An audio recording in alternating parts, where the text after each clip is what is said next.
Hello, viewers. Today we have an interesting box fan that I know little to nothing about, and I'm hoping today that maybe some of you box fan enthusiasts out there can tell me a little more about this model. Just some background on me.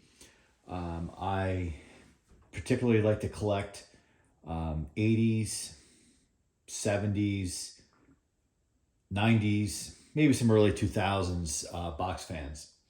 But this one I stumbled upon recently, and it has no badges or markings on it, which has me very fascinated. So we're going to take a look at that and talk about it. A couple things to point out is I already disassembled or removed the grill before the video started. Then I thought, let's just turn the camera on. The face or the guard in the front has no brand name on it, which usually they do. Sometimes on the back of the fan, that's where it's blank. Check that. There's nothing there. I even took a close look to see if there was something there. Can't really tell on camera, but it's possible that there's a sticker there, but it's really smooth, so I don't feel any glue or adhesive, and clearly that's the back side of this grill. So let's take a closer look. I'll just put this grill to the side while we're talking here, and we'll talk about what's might be obvious to those who know in a minute. But just to get a look at the back side, again, there's no markings on this side of this fan. Now, when I first came across this fan, I thought it has a thinner cabinet, must be a modern fan. But then I think for our trained eyes, for those of us who know box fans, I thought it has a thinner cabinet, but it has a thicker metal to it, so it's got to be a few years older. It's not 2020s, 2010s vintage. You know, it's probably older than that. A couple of dead giveaways aside from the cabinet being thicker, it has a very Lakewood-esque thinner cabinet to it with the thicker metal. Yes, I know it's not a Lakewood. It has this interesting handle here, which I actually kind of like.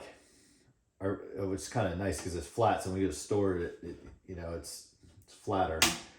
It also has this thick knob. It's interesting that the knob is yellowed, but the handle has not. I noticed that right away. It looks to be some paint or something on there. And this thing is dirty. Again, where I found it basically was a closet somewhere, not where my home is. And the switch doesn't seem chintzy, and it has 1, 2, 3 for the 3 speeds, and it seems to have, and I don't think it's reversible, but it has it. You can probably see 1, 2, 3 off, 1, 2, 3 and off. But it looks like when you have it on 1 and 1, all it is just mirroring the position. So it's not a reversible fan. That would be something else, something kind of cool in the modern age of box fans to have a reversible fan, but they just don't make those anymore. Closest you can get to a reversible fan is the window fans such as Lasco makes, like the 18-inch or whatever, the 16-inch that you mount in the window, and they have you can reverse those. This is not that clearly. So some of you out there might say, well, okay, stupid, check for the model number. Well, let's see. We see underneath, let's see if you can get a good look at that. It's the closest I can get to is Shell Electric Manufacturing Holdings. I haven't researched that yet to see who that is, if this is a brand. a parent company to a brand that we all know. And there is a date code. Yes, it's made in China. Some of the YouTube videos out there like to make jokes of that. It's pretty funny. So every time I see made in China on YouTube, I laugh. The date code March of 2003. So that would make sense by how the cabinet feels. You know, again, it's a thinner cabinet, but it's not like that cheap thin metal that flexes. This is solid. Now, what is wrong with this fan? This fan does not run. But the bearings are free. That's not an issue here. A couple unique things about this fan, the point, you can see it spinning there. Aside from it being dirty, a few unique things to point out here. The blades on this fan are very thin. I am not sure what that is about. I'm very curious how much or how little air it moves.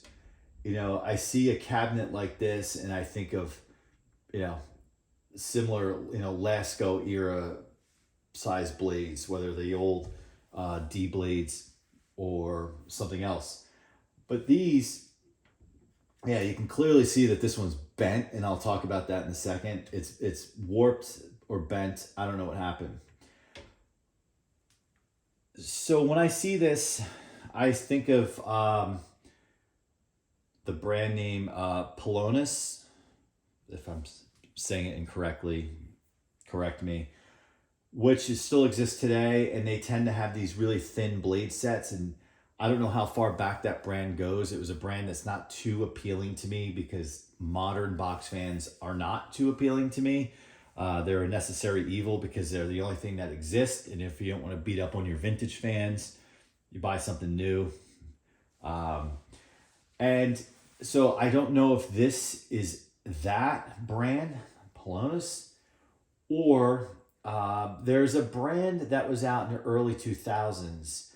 And for whatever reason, I remember seeing it in my local supermarket for sale. And I just thought it was some weird oddball brand called WeatherWorks.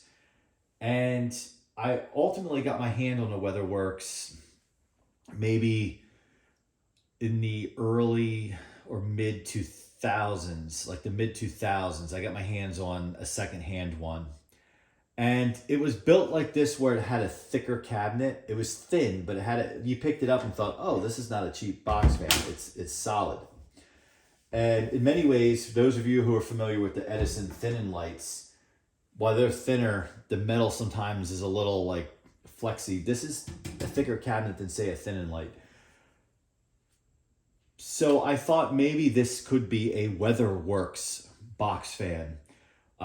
Because what I remember with the WeatherWorks fan that I had at the time, it was a gray cabinet, but the grill's very similar with the round circle in the center, and it said WeatherWorks written on it.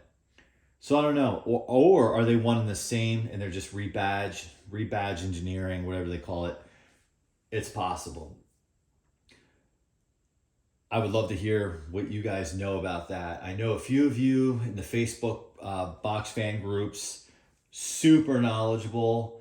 I'm in that group. Would love, maybe I'll share the video into the group to get your guys' feedback, or just take a picture of the fan and put it in there and see what you guys think.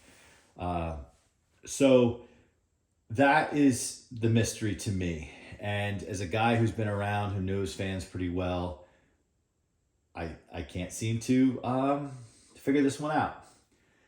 The other part I cannot figure out is, while I'm pretty inclined to do a lot with these types of fans, box fans, you know, take apart electrical motor, oil them, service them, reassemble them. I have rebuilt a few. Some of you guys out there on Facebook have hooked me up with spare parts for some fan restorations. Some of you I even sent my motor to help me restore them. So I do know my way around a little bit. I am not as electrically inclined as some of you out there who can say repair or fix the windings on the motor. I am not that far. Would like to learn how to do that. It'd be great to see a video of someone doing that and explaining how to do it. That would be cool. What I think happened to this fan in terms of troubleshooting is clearly this blade is bent. And what I did notice is, see if I can get it on camera. If you look up at the insulation on, hopefully that's making it on camera. If you look at the insulation on the wire here, it looks like it's been split. This blade, you can hear it. You can hear it hitting. It's the bent one. It's bent in, right? So it clearly strikes there, and then it strikes again down here, the support.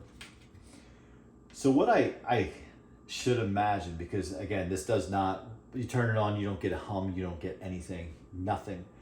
What I'm wondering is, and I've learned this from other videos out there with some of the newer Lascos that have the thermal fuse inside the motor.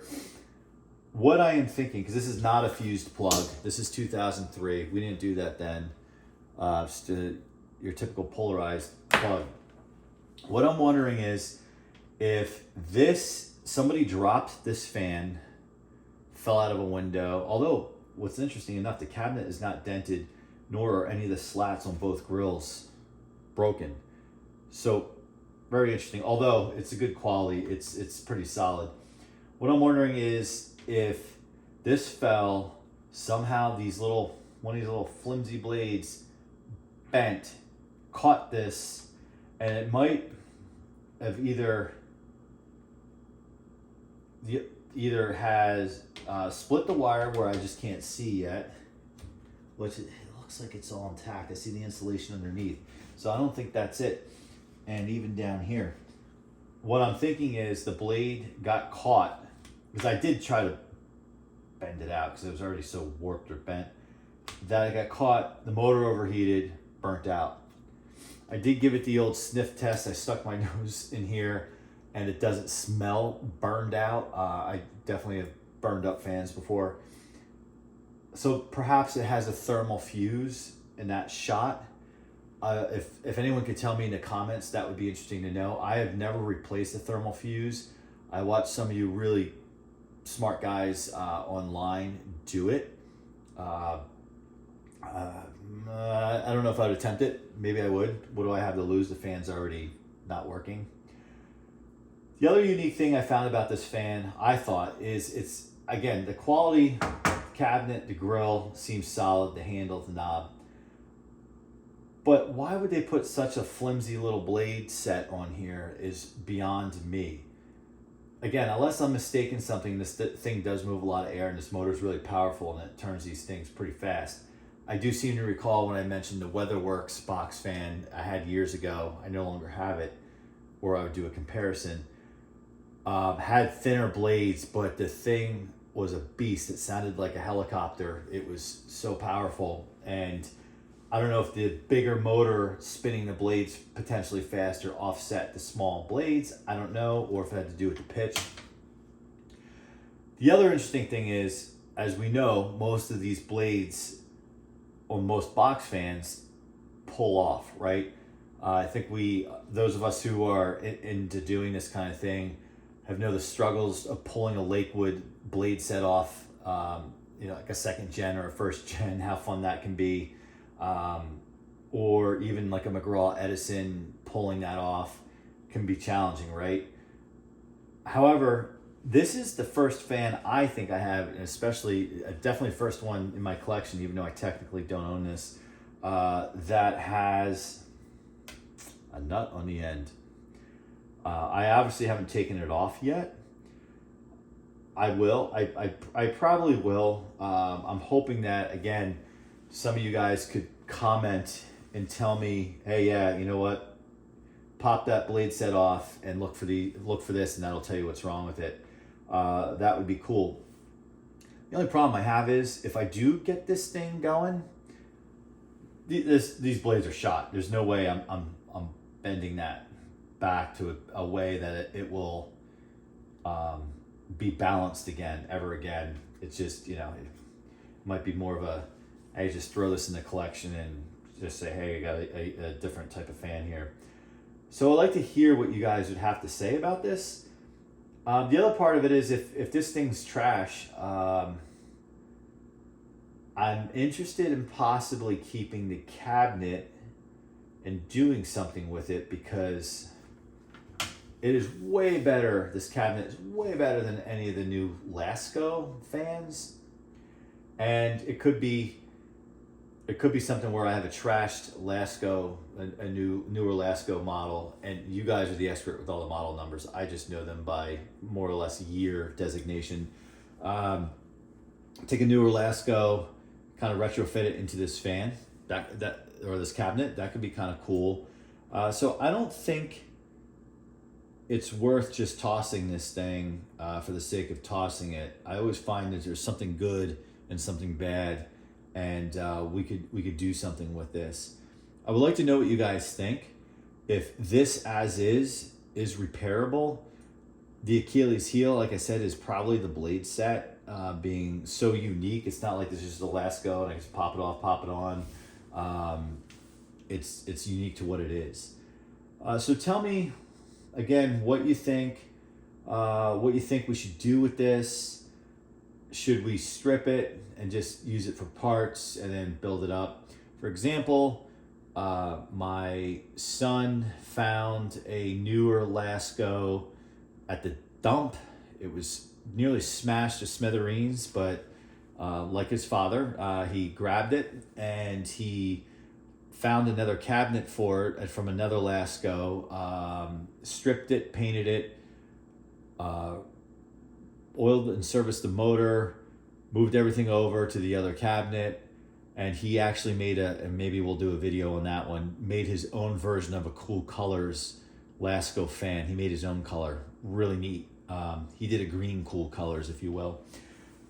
So we could do something like that with this, and you know, create something new out of something old, get the best of both worlds. Well, that's gonna about wrap it up for this video. You know, thanks for watching, and would love to hear what my fellow box fan collectors have to say, have to suggest. Hey, be kind in the comments, please. We're all doing this because it's a hobby and it's fun, and we hope to learn from one another. And I hope you like and hope you subscribe. Thanks for watching.